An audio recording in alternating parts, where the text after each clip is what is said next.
How buildings make you feel like you're somewhere else in the world. You'd never imagine you're in China. Although it's not the first church we've come across in China, it is one of the only ones we've seen where Catholicism is truly practiced to the letter. Look around me and you tell me where you think we are.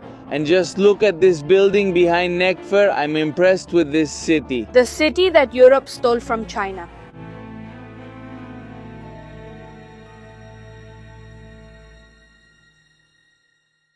Good morning and welcome to another day of traveling around China in 88 days. Today we are in the city of Tianjin, where we are going to start the last section of this wonderful journey that has taken us all over the country, which we have decided to call the Polar Express. From now on, we will only take trains from here to the border with Russia, which is located in the upper right corner of the country. At the same time, it is the coldest city in China and one of the only places in the world where you can see the northern lights. And if you've been following the series, you'll know that not long ago we were in the lower left corner of the country. So by the end of this series, if we manage to finish it, we will have crossed the country from end to end in just 30 days. Which, considering that this is one of the largest countries in the world, is truly crazy. We don't know if we're going to make it. The weather is unpredictable and can be very harsh, but we have some very interesting stops planned in very small towns because the rule is that we can only take the train that usually goes through very uncommon places. But of course, there will be many parts of the trip where we'll have to improvise because we don't have a plan that's 100% set. And if everything goes well, we'll end this series watching the northern lights and crossing into Russia. It sounds complicated, but we're going to try it. Our adventure begins at the train station of one of the most wonderful cities in this country, and the locals know it as Tianjin. This city has a very interesting history because for many years it was occupied by several European countries, and today we're going to tell you how it ended up being occupied by so many different countries and why they all eventually left. The only downside is that we only have 8 hours to explore this city because tonight we have to take the Polar Express to our next stop, so let's get going right away because we're running out of time. Starting the day, we have a problem. The thing is, it's already a bit late and today we have to take the train to our next destination. The problem with traveling north is that you need a lot of clothes. Here, you can't just do some casual backpacking here. In fact, even here in the city of Tianjin, which isn't that far north yet, people already have to take some very interesting measures. Just look at these bicycles so you can see how cold it gets here. They tie these gloves on them which are furry on the inside and leather on the outside because your hands are always the first thing to freeze. Here we have my buddy who also had to do the same thing, and I'm having the same problem recording. My hands are freezing right now. And that's with it being 3 degrees right now, we're going to end up at minus 30, 50. Because the city of Mohe, which is our final destination, broke the record for the lowest temperature in China in January 2023 with minus 50 degrees. Just imagine what that's like. We're going to end up like popsicles, but anyway, our first attempt will be to go to that motel to see if they can keep our suitcases for us. How much money do we get here? Here's the website. About 90. Alright, we already got a room for today. We also like the idea of storing our luggage at the station. It was going to cost us 40 yuan per suitcase for the whole day, and if we don't finish filming today, we can stay here overnight, film in the morning, and then rush out the next day because our days are numbered. Keep in mind that December has just started, and on the 24th we have to be on a plane back to Mexico, and there's still a long way to go. In case we have to stay, this would be our room. For 90 yuan, I think it's excellent, and you won't find anything better near the train station. Here are some of the most important spots, but they told us that the sun sets here at 5, so we'll see how much we can do and if it's worth staying another day or not.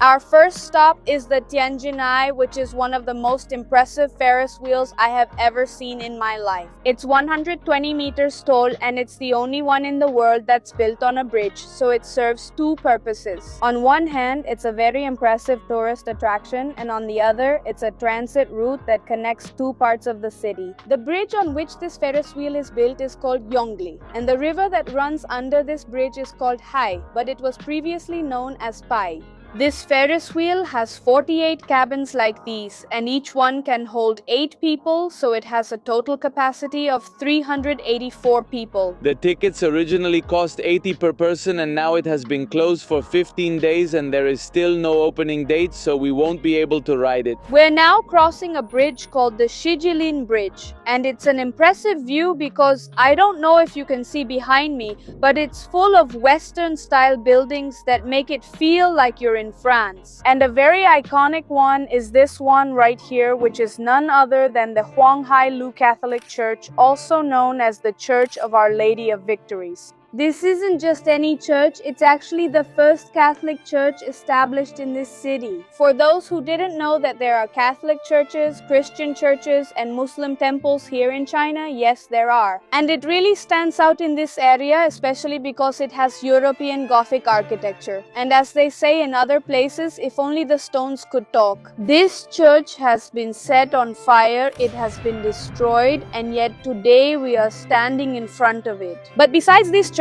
let's also enjoy the beautiful view we have right now from this bridge here. En este momento, en este puente. Look at the architecture of the bridge. You would never think like, yes, I'm on a Chinese bridge. But if you already find this view very interesting, wait until Max tells you about the history of this city. Our next stop is Shisidong, which is also known as the Century Clock, and it's located in Liberation Square. It's also right in front of the Liberation Bridge and surrounded by some of the most important concessions such as the English Concession, the Italian Concession, and the French Concession, which is a little further ahead. In fact, this bridge used to be known as the French Bridge until it was renamed as the Liberation Bridge, or as they would say in Chinese, Jifangqiao, and we had to start the day here because this is the place that represents one of the most significant moments in modern China, which happened in 1949 when the Communist Army liberated this entire area, which had previously been occupied by many European powers and eventually by the Kuomintang. And the thing is, this city has a very interesting past, and all of this started with the Opium Wars. If you've never heard about the Opium Wars, what you need to know is that in the mid-19th century, the British Empire was making a huge business importing opium into China. But the Chinese didn't like that at all because people here were becoming addicted. They were having a lot of trouble controlling the opium trade and simply didn't want their population to be corrupted. That's why they began to resist, and eventually this resistance led to two very important wars which were called the Opium Wars. On both occasions the Chinese were defeated, and each time they were forced to sign unequal treaties in which they had to give up part of their territory. And after the defeat in the Second Opium War, they were forced to give up a large part of Tianjin. But not satisfied with the territory they had been given, the English decided to start distributing small parts of the city to their allies. And eventually this city ended up having concessions from a lot of European countries like Italy, Austria, Hungary, Germany, Russia, France, the United States, and even Japan. And in the case of the latter, it was a completely different war. Let's just say that China hadn't finished one war when another one was already starting, because after the Opium Wars ended, the Sino-Japanese Wars began, in which China was also defeated. In fact, Japan ended up occupying a large part of the north of this city, and interestingly, it was the Japanese who ended up expelling most of the European nations with the start of World War II in 1941.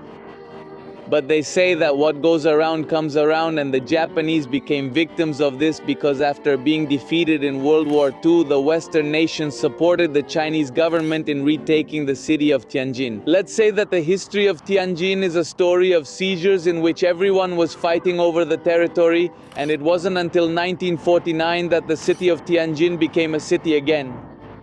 Chinese territory, and these monuments are a celebration of that very significant moment in the history of this country. But even so, the legacy of the Europeans is undeniable and can be found everywhere, and today's goal is to show you what remains. To do this, we are going to visit the different districts, we are going to see the French Concession, the English Concession, and if we have time, maybe another one. We need to start now because tonight we have a train to a more interesting part of China. What better way to start the day than by eating a typical local dish for breakfast, which in this case is Jianbing Guozi. You can find it in many parts of China, but this one is very special. Ni hao, I'd like Jianbing Guozi. What a unique jianbing stand, right? And the bad thing is that if you don't know Chinese, you wouldn't find it because it just says jianbing guozi there, and it's something you have to try if you come to Tianjin. I can see that they put the crepe, then they add egg on top, and then they also add some spices. Right now they're adding a kind of dressing, and I can see that it's looking pretty delicious. There they're going to add the chicharron or the fried dough, which is the guozi, and we're about to try this marvel. The jianbing button in jianbing guozi, I think I did it well. 这个是绿豆面的，不加任何菜，不过呢就都加菜的。 Here we already have the delicious jianbing, and you can't imagine how it feels to have it in my hands because it's really cold right now and this is nice and warm. The curious and different thing I notice about this jianbing is that it's basically the crepe with what they call chicharron inside. In other parts of China, I see that they add things like sausage, tofu, like they fill it up as if it were a burrito, but not here. And I'm curious about what it tastes like, you know, without all that. No, but what an authentic description. Well, now I'm really surprised. On this channel, we're 100% honest, and I have to say that this isn't the best one I've tried. Actually, it tastes like biting into pork rinds without much seasoning. Normally, they add some pickled radishes that give it a tangy flavor and at the same time make it a bit spicy, and the sauce around it tastes like a salty, spicy barbecue sauce. I don't know if that makes sense.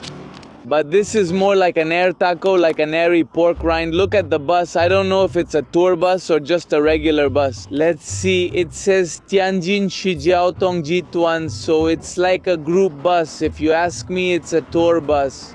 It's a regular bus. Look around me and you tell me where you think we are.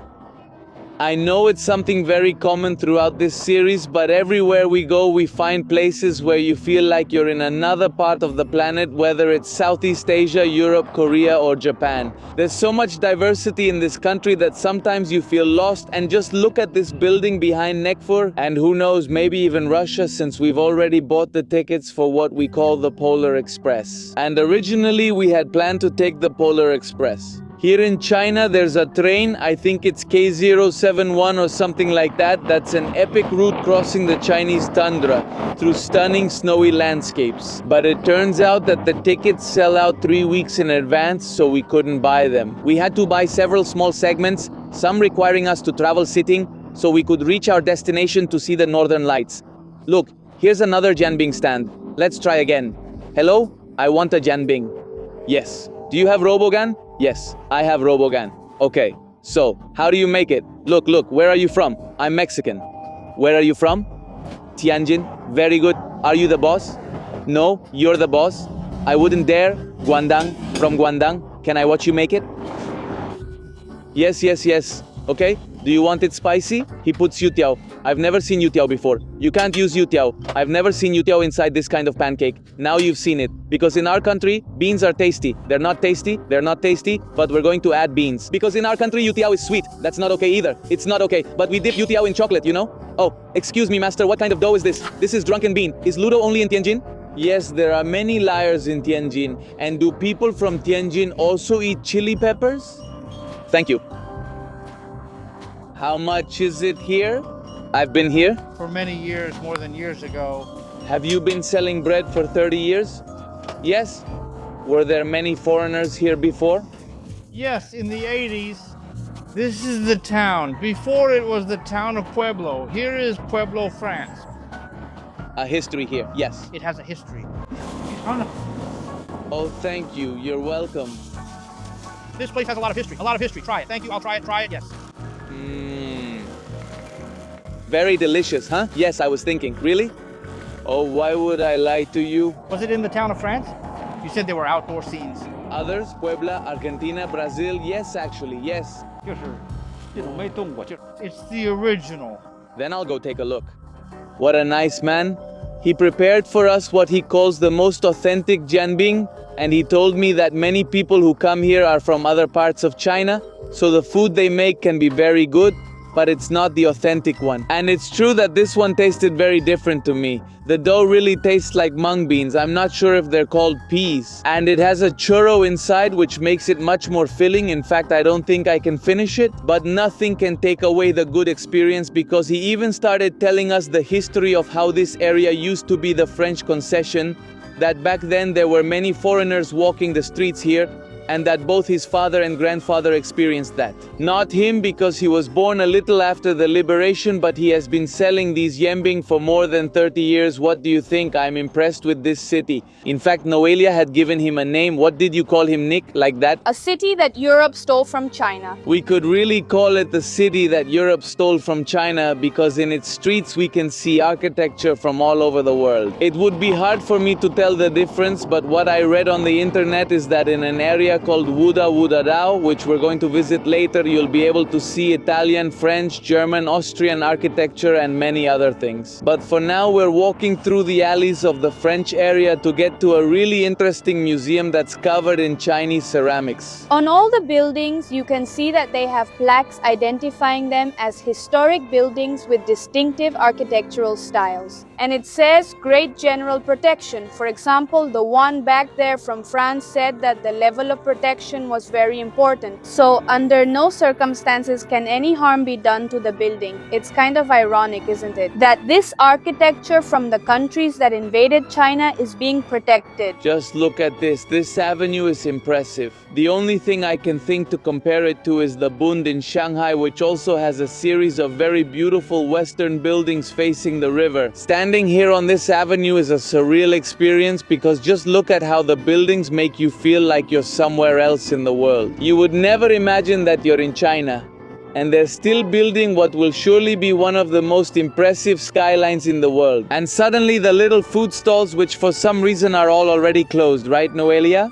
In this city, it's the only city in China where I've seen McDonald's have little stands like this everywhere. I've already seen about 5 of them since we started this walk. They took advantage of the Chinese breakfast cart concept and turned it into a McDonald's version. I haven't seen this anywhere else in the world. The other thing is that in Kendej, I hadn't noticed, and right next to it is the competition, which is the Chinese one. Only in this city can Western food compete with Chinese food, because here it's not usually consumed. What is in front of us is one of the most important tourist attractions in the city of Tianjin. And as you can see, it makes perfect sense. It's a true work of art. That's why everyone comes to visit it. This used to be the residence of a Chinese diplomat named Huang Rongliang, and it is covered with millions of fragments of Chinese porcelain. Ever since I checked the Tianjin guides and saw this picture of the house, it reminded me a bit of the house renovated in Barcelona by Antoni Gaudí, which is called Casa Batlló. But let's go back to talking about this house, which is the central point. It was built in the 1920s as a French-style villa. But in 2002, the art collector Zhang Yangzhe bought it for 30 million yuan. And he used his own collection of Chinese porcelain to turn it into what you're seeing today. You are the yes. We are vloggers.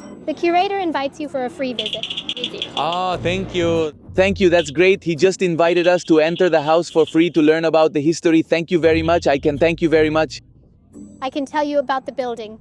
That would be very nice. Are you traveling in China? Yes? Yes, we live and make videos about China, and the building you see, the colorful one, was built in 2020. It was built by a Chinese businessman, Mr. Dong, as a provincial bank. The building is a French-style building, more than 100 years old. Many ambassadors live here.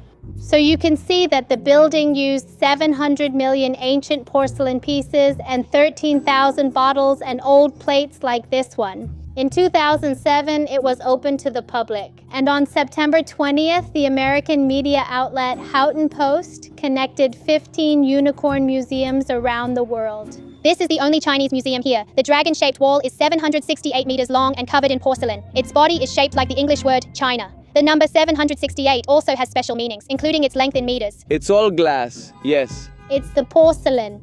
Then in ancient China, they had a city called Yunnan. Jingdezhen City is a very famous city for producing porcelain. In ancient China, there was a city called Jingdezhen, a very famous city for producing porcelain. In ancient China, Jingdezhen became China. So that's why China is called Shanghai, to explain, yes, Jingdezhen city is also called Changnan city. Many foreign merchants came to Changnan city and sold it around the world. Changnan became China, Changnan became China. That's why China is called China. That's the reason for its name. People started to confuse the place where porcelain came from and called it China. Have you ever been to the Forbidden City? Yes, we have. Did you see the marble carving? You can see there are two animals. In the Forbidden City, the dragon is above. Have you been to the Forbidden City? Phoenix. And can you see it? Yes, two phoenixes above the dragon. Because this marble, we have been to the Forbidden City. Did you see there are two animals there? It belongs to the Qing dynasty in the Forbidden City. The emperor, you will see there is a unique dragon, the female, in control. It turns out there are two phoenixes above the dragon because this marble carving belongs to the last Qing dynasty. The emperor, Zixi, the female, held power. It's incredible how much dedication they've put into this house, in every little piece of porcelain and in every statue as well. But also, right here they have a dinosaur egg fossil. It's the only one in the whole house, and I don't know why they put it there. There's no clear explanation, but why not? If you have a dinosaur egg fossil, display it. This is the glass lion. It's 400 years old. So there's a saying that if you touch the lion's mane, everything will go well. This is a deer. In Chinese it's called lu, but the Chinese word for street or road is also lu. So, having a deer at the entrance of your house is a very good sign. It means that when you leave your home, you'll have a path to success, a good path. And that's why in old houses, especially in this house, there's a deer right here. Throughout the tour of this house, you'll notice that everything here has a different meaning. For example, near the entrance, we have this porcelain fountain in which there's a prayer cylinder. These are usually found in Buddhist monasteries and are used for prayer, just as their name suggests. Normally, they fill up with water when it rains, but in this case, they decided to create water out of porcelain, so to speak. In Chinese, they say Pafang Lai Zai, which means abundance comes to you from 8 directions. No matter where you look, you are always receiving blessings from everywhere, and these 8 arms are here as a representation of that. This is the balcony, and we can see on the roof the middle representation of them.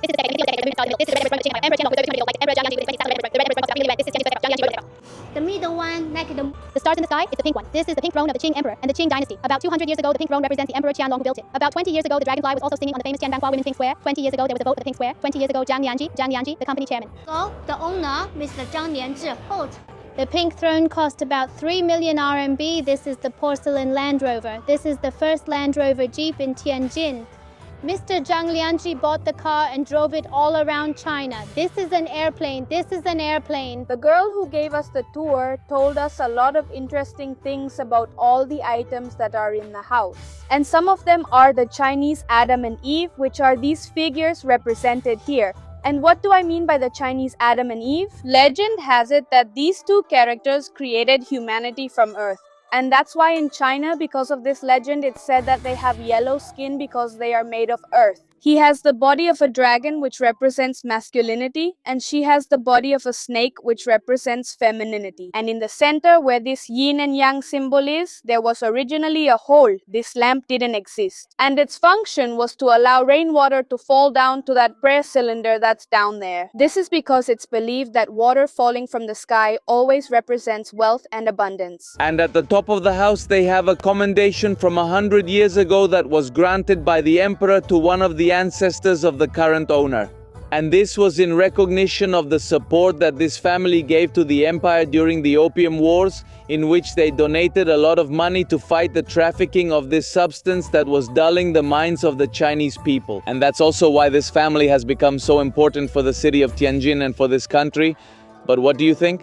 What about the history of this mansion? To me, it sounds a lot like the stories of those eccentric rich people with curious tastes. But once you study the history of their mansion, it has much more meaning and a lot of cultural symbolism as well. It's very interesting how he bought a property that was previously European, which is built in a European style. And the fact that he covered it with Chinese porcelain is like reclaiming something that in theory should have always belonged to this nation. It's symbolic. It's symbolic and very significant. Before we leave, let's remember to touch the deer Neki.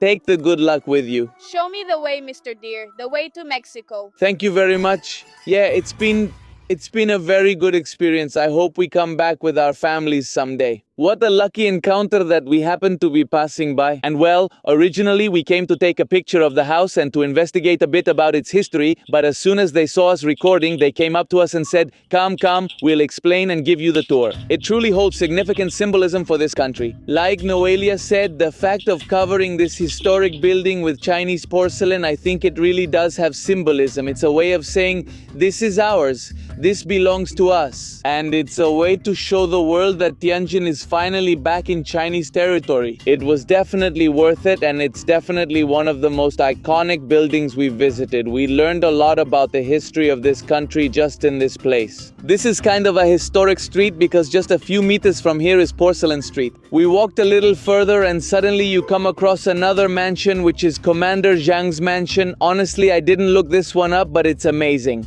But like they say, it doesn't matter if you look to the right or to the left here, you find amazing things everywhere. Apparently, it was the mansion of Zhang Shuilian, who was born in Haicheng in Liaoning province and was the Deputy General Commander of the Air Force and Navy in Nanjing. As impressive as that mansion was, it can't compete with a house made of porcelain. And everywhere we've seen these bicycles, which are like carriages and apparently take you on a tour to all the epic stops in Tianjin. And since the days are shorter here, maybe we'll need to take one of those little carriages later on. We'll try to do everything on foot, but if there's no other way, then we'll have to take one. Walking through these streets, besides finding epic buildings from all kinds of countries, also means coming across foreign delicatessen shops. I mean, in this case, it's run by a Chinese person, maybe it's also owned by a Chinese person, but the ice creams they sell in this ice cream shop look pretty good. By the way, I don't know if we're the only ones who dare to eat ice cream when it's 3 or 4 degrees outside, but you can't say no to ice cream. Look how pretty it is, it's Christmas themed. Perfect for the start of the season. Well, go ahead, try it and see if it's worth it. Is it good? It's good. 56 yuan, it better be good for that price. This is really rare to see in China. A store where you can find Christmas decorations or Halloween decorations isn't very common, but in this case they sell hot chocolate and German wine here. What's wrong, Navidele, because he's Navidelea? I thought you saw the Christmas store and got excited. Me too. Wow, such impressive historic buildings, but it kind of ruins the view a bit when they hang clothes outside like that. And it's a trend we also saw in Gulaño, an island in Xiamen that also used to be an expat island and where many houses were left abandoned. And since they're so big and the rent is so expensive, the locals divide them into apartments. I don't know if the same thing happens here, but in this case you can see clothes hanging outside and so on, which makes you think that maybe it does happen here too. I think we just came across a school, didn't we? Which is also across from St. Joseph's Cathedral. But a public school? Nah, it has to be private, right? Yeah, but this is a congress, you know? Yeah, this is it. That's how it is. It's very difficult.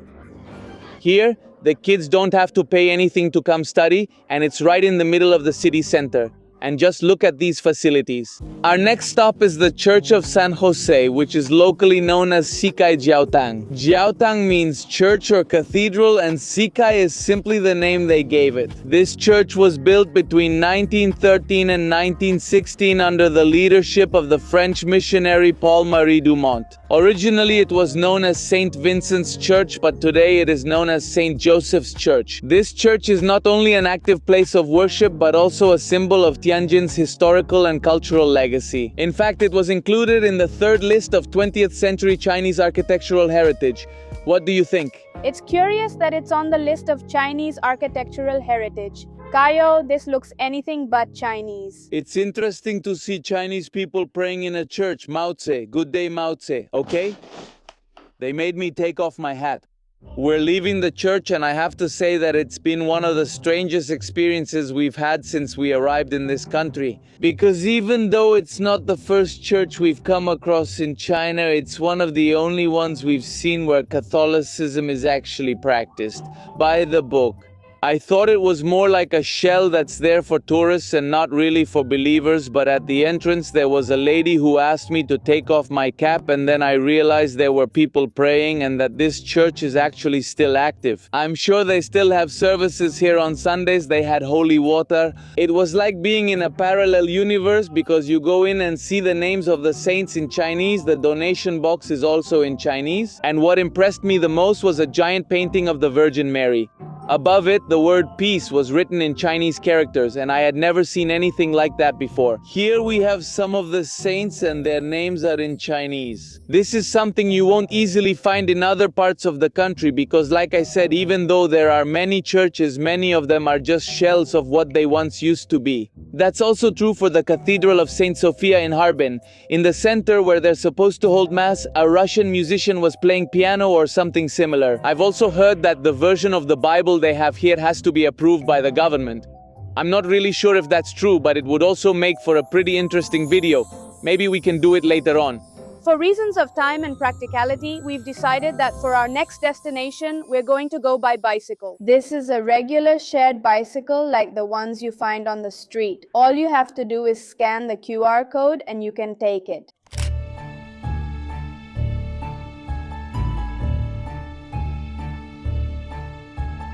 This area is called Wudao because it's made up of Tianjin's 5 grand avenues, which is one of the most beautiful areas. From here you can see the architecture, and supposedly this is within the former British Concession, but at the same time you can find architecture from all over the world. I would say that in part it reminds me a bit of life in London. Hey you! Yes, it's like being in England. It's like being in Harry Potter's neighborhood, yes. It's true, exactly. If I find videos or photos of the area, you're seeing them on screen and you'll be the judges. But to me, it really does look a lot like it. Look at these buildings. I mean, who would think this is China? And it makes sense. All of this was built by the British during the time they had the concession, and they invested a lot of money because they wanted to make it very clear who this area belonged to. What they never imagined was that the world is like a wheel. Sometimes you're up, sometimes you're down, and eventually they had to leave. But what they invested in buildings here stayed here. This is Chongqing Avenue, which is one of the streets everyone recommends walking down to see the Western influence. Walking these streets makes me think about how unfair history has been with many countries, especially with China and with Latin America. That maybe because they developed a bit more slowly in certain aspects, they suffered abuse at the hands of Western powers for many years. And here it was, 100 years of humiliation that the Chinese still remember, and not to incite hatred, but as a way to prevent it from happening again. And there it is, right in front of Hogwarts. There it is, right in front of Hogwarts. Look at that building. Up ahead we have a school. It was probably a school just for the English, and it was surely an incredible bubble in which they lived in their own area while the Chinese lived outside. And I wonder what living together must have been like, because even though the concession was granted as part of a treaty, it was actually taken by force. I was telling Noelia that I really envy all those people who managed to travel around China. 20 years ago, when China was just starting the process of reforming itself to become what it is today. Because they not only got to see the transformation process, but today if they return, they can enjoy modern China, the Chinese dream almost fulfilled. And I say almost because obviously there is still inequality. While extreme poverty has already been eradicated, there are still many things to balance out.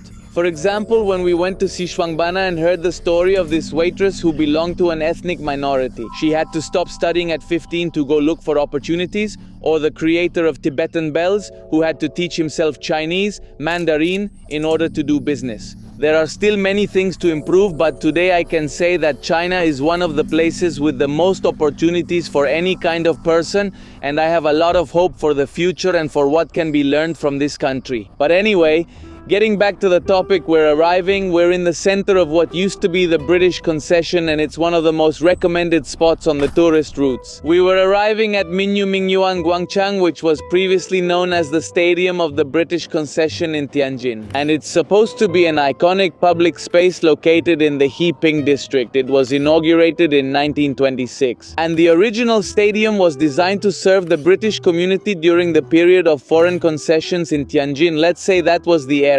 It was the sports area for the English when they were in this city, and today it has become a cultural center, a meeting place for the people of Tianjin, especially those who live in the area. And what a beautiful center it is. What do you think of this wonderful place? In fact, it's still used as a running track. I imagine that at night the ladies who like to dance come here. And behind it is the Tianjin Sports Museum. Honestly, all of this looks like a British university, doesn't it, Nick? Yes. And what used to be full of blonde kids playing soccer today?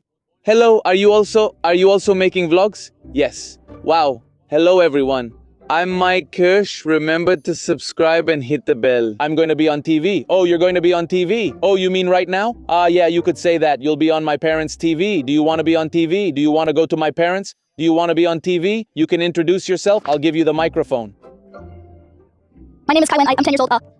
Great. Am I done? 你也可以说中文。 You can speak Chinese. They can understand Chinese. Yeah, you can talk to them in Chinese. Please don't hesitate to give a like. Hello. Hello, Kevin. Hello. Hello. Now we are at the Tianjin Sports Museum. Tianjin is very beautiful. You can visit China. In Tianjin, what do you recommend to them? In Tianjin, we can eat. These are my friends. Which one is your Kevin? Shujue. Excellent. And your friend? I don't know. He's our friend we just met. Friend we just met. Goodbye. Goodbye, Kevin. Thank you very much. We met a little vlogger in the making, good old Kevin. When he saw the camera, he said to me, "Hey, I'm going to be on TV." I told him, "Well, you're going to be on my parents' TV." Hello, Kevin. Have a great trip. She's here and so cute. Thank you. God bless you. Thank you. Thank you, Kevin. Thank you very much. And I hope you enjoyed Tianjin. I can't help but think about how unfair history has been in some ways. Thank you very much, and Kevin. I want to incite hatred for something that is already outdated. But there is a pretty clear pattern that shows a great abuse of power by Western nations toward this country. And that's why the Chinese call it the 100 Years of Humiliation. In fact, this city has been a very important symbol representing how much Western countries dominated. Thank you. It represents the oppression that Western countries had over China. Goodbye. Even though today they have already been liberated, I do believe that in some way, even if diluted, even if indirectly, that repression still continues. And the truth is, someone who hasn't lived in China, who hasn't traveled to this country, is very likely to still have a mistaken view of China because of Western media. And it's a mistaken image of China because of Western media, and if you look for news related to this country, you'll notice. Relacionadas con este país normal. You come across negative things, stories about repression, when for many years the ones who were really violating human rights were the Western nations, the ones oppressing other nations, the ones forcing countries to sign unequal treaties. They were precisely the ones who point the finger today, and this still happens to this day. And not only to China, but it also happens to countries in Latin America like my beloved Mexico. The truth is that I want us to have the best possible relationship with the United States, but it's true that they treat us like their backyard. And I do think it's great that China has risen peacefully and that today they don't depend on them, and I hope that one day we won't have to do the same either. I hope that one day we can say no to injustice and no to unequal treatment, and that we can all live under equal conditions, because that's how it should be. We're all human no matter where we're born. Life goes in cycles, and I hope you never have to be at the bottom. Hello, can you take me to these attractions? Yes, and how much is this? This is 100 yen, so how long does the whole trip take? This is... 那这个是多少钱这个是100块钱， ？100块钱。那全程需要大概多长时间？ 50分钟。 And how much is this? This is 100 yen. So about how long does the whole trip take? 5 minutes, 1 hour, 1 hour? People stop to take pictures. How many places are there in total? More than 20. This is completely improvised. We had no idea we would find a tour here, but he promised us 20 places in 1 hour.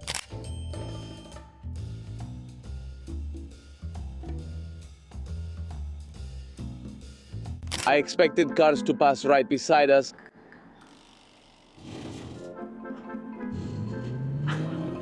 Please don't kill us. Ha. Okay, we're passing right next to the cars. This is like Cinderella's carriage. We're covered by a layer of plastic and it reminds me of Saya's little carts, just a bit fancier. Oh, look at this. Oh, it has lights. Come on, this city is crazy. Every time we get off the little cart we're touring in, we're in a totally different European country. The gentleman says that here in Tianjin they say Zhou Fengyuan, which means no matter where you look left or right, you'll always find something epic.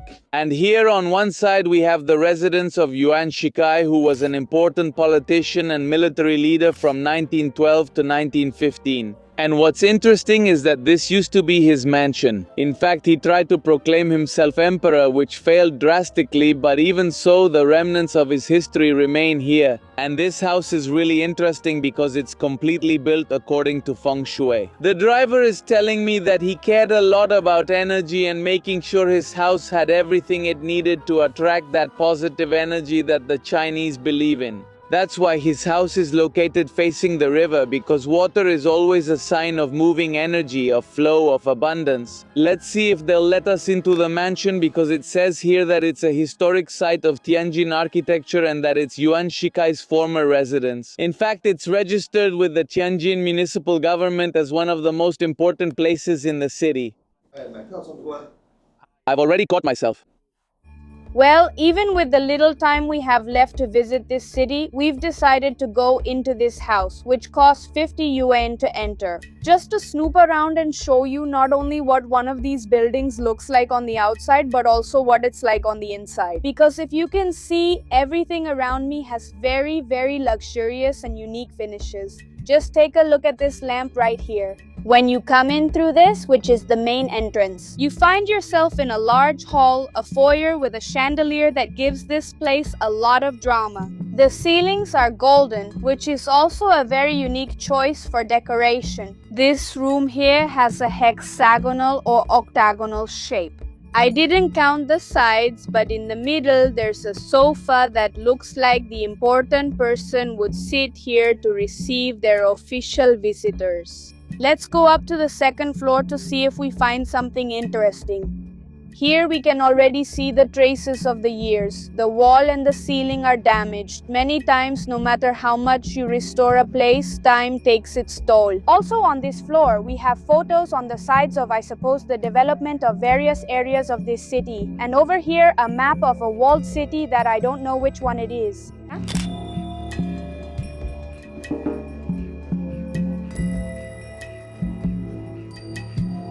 Well, this house is kind of endless. Here in this room, we have more floors.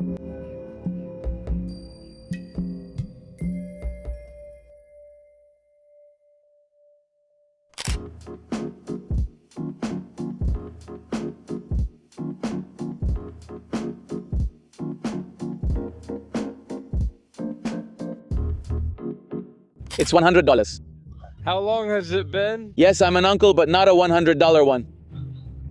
Don't mess with me. Oh, teacher, so far I think you're very kind. Watch out for those drivers. Look, I have it recorded. He told me at the beginning 100 wen and the tour didn't even last an hour. He tried to charge us 200 wen in front of everyone. Be careful, because even if you speak Chinese, they still want to take advantage of you. And let me tell you something, 100 wen was a lot of money for what we did. Be careful, watch out for scams.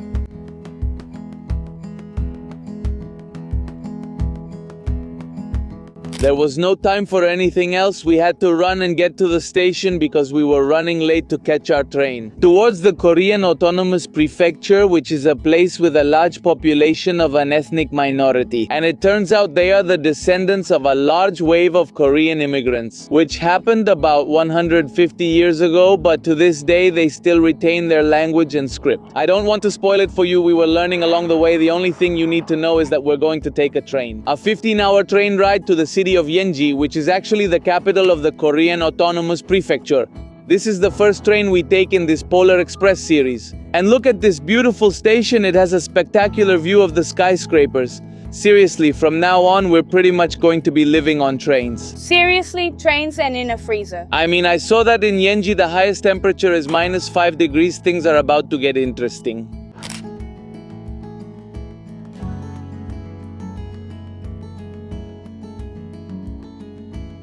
What do you think of Tianjin Station? The things that the Chinese put in train stations, right? Have you ever seen anything like the painting above? The Angels of Tianjin. Wow, no more giants. It looks like some kind of spaceship. Yeah, the only risk is that with this kind of weather, the train tracks could freeze. If we miss one train, we lose the rest since we've already bought all the tickets. And it turns out that it's a route a lot of people want to take because it's really beautiful with the snow and everything is sold out. If you're willing to sit for 18 hours, you can find tickets. But we didn't want to sit for 18 hours.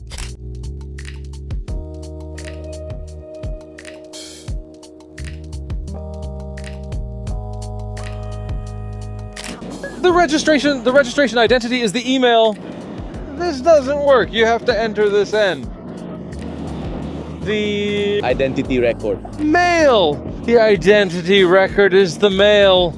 This is the problem with not having a Chinese ID, because many times they don't know what to do with the passport. Imagine if we didn't speak Chinese, we'd be screwed.